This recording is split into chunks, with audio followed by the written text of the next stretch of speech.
Hello friends, तो इस video में हम आपको पेपर पर 10 इंच की स्लीव्स की कटिंग करना बताएंगे। तो जो लोग भी नए हैं तो पेपर में स्लीव्स की कटिंग करके जो है आप अच्छे से स्लीव्स की कटिंग करना सीख पाएंगे। तो यहाँ पर मैंने पेपर लिया है, सिंगल पेपर मैंने लिया है, एक पूरा पेपर लिया है। उसके बाद में इस तरीके से हम इसे फोल्ड करेंगे और अब जो है आपको इस तरीके से फिर से आपको अपनी तरफ घुमा लेना है। और इसके बाद में जो है हमें यहाँ से आस्तीन की जितनी भी लेंथ रखना है उतना हम रखेंगे। तो ये हमारी एल्बो स्लीव्स की कटिंग हो रही है। तो ये हमारी एल्बो स्लीव देखिए 9 इंच की भी हो सकती है, 10 इंच की भी हो सकती है।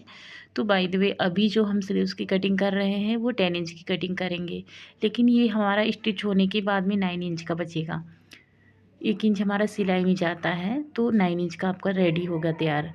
तो 9 इंच हम ले लेंगे और 1 इंच जो एक्स्ट्रा हमने लिया है वो आधा इंच शोल्डर में जाएगा और आधा इंच हमारा जो है, जैसे कि अस्तर वाली हम स्लीव बनाते हैं तो उसमें आधा इंच हमारा फोल्ड में स्टिचिंग में जाता है। अगर आपको तुरपाई वाला बनाना होगा तो फिर आपको 1.5 इंच यहाँ पर एक्स्ट्रा लेना होगा। तो 9 है तो उसके बाद में हमें 10.5 इंच और यानी कि 1.5 इंच एक्स्ट्रा लेना पड़ेगा। अगर आप अस्तर वाला बनाते हैं तो आप इस तरीके से बना सकते हैं, पलटने वाला जैसे कि बनाते हैं तो। और इसके बाद में आप सीधी लाइन ड्रॉ कर लेंगे। तो अब ये जो लंबाई हमें लेना है ये हमें चेस्ट के हिसाब से लेना होता है। जैसे कि अगर आपका चेस्ट जैसे कि 32 साइज़ है, अगर 34 साइज़ है तो फिर उसमें आपको 8 इंच लेना पड़ेगा। और अगर जो है इससे जैसे कि ज़्यादा साइज़ है तो जैसे कि 36 साइज़ है हो गया आपका, या 38 साइज़ हो गया, तो जो उसमें आपको 9 इंच लेना होता है। तो ये आपका डिपेंड करता है कि आप किस साइज़ का ब्लाउज की आस्तीन को कट कर रहे हैं। तो साइज़ का जो चेस्ट होता है उसका हमें चौथाई पार्ट लेना होता है, इसलिए जो है हम इसी तरीके से कटिंग करेंगे। और अब जो है हमें क्या करना है, जैसे कि अगर हम बना रहे हैं 32 साइज़ की स्लीव्स की कटिंग कर रहे हैं तो हमने यहाँ पर लेना है 8।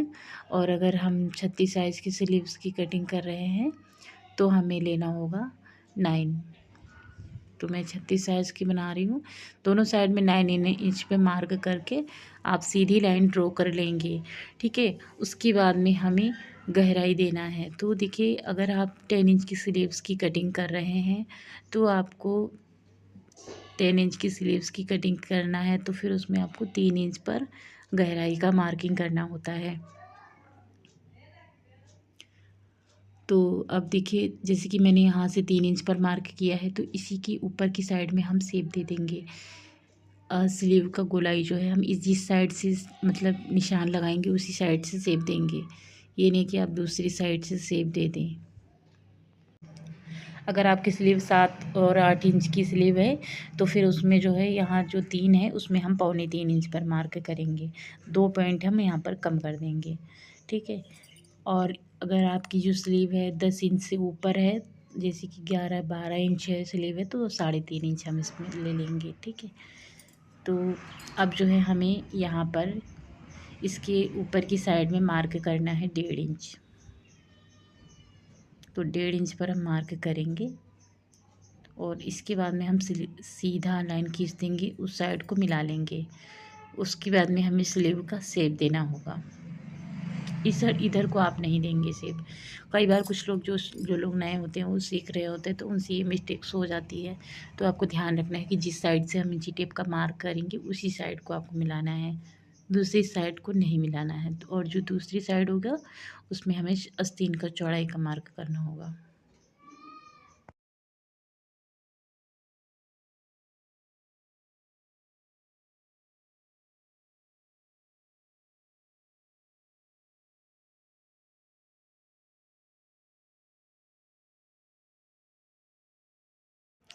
तो आस्तीन की चौड़ाई जैसे कि 5 इंच है तो 1.5 या 1 या 1.5 इंच आप जो है ले लेंगे आपका मतलब कि एक्स्ट्रा। अब ये जो मार्क है नीचे वाले मार्क को नीचे से इस तरीके से आप मिला लीजिए और ये जो ऊपर वाला पॉइंट है इसको आप यहाँ से मिलाएंगे। अब हम इसकी कटिंग कर लेंगे। तो ये हमारी 10 इंच की स्लीव है।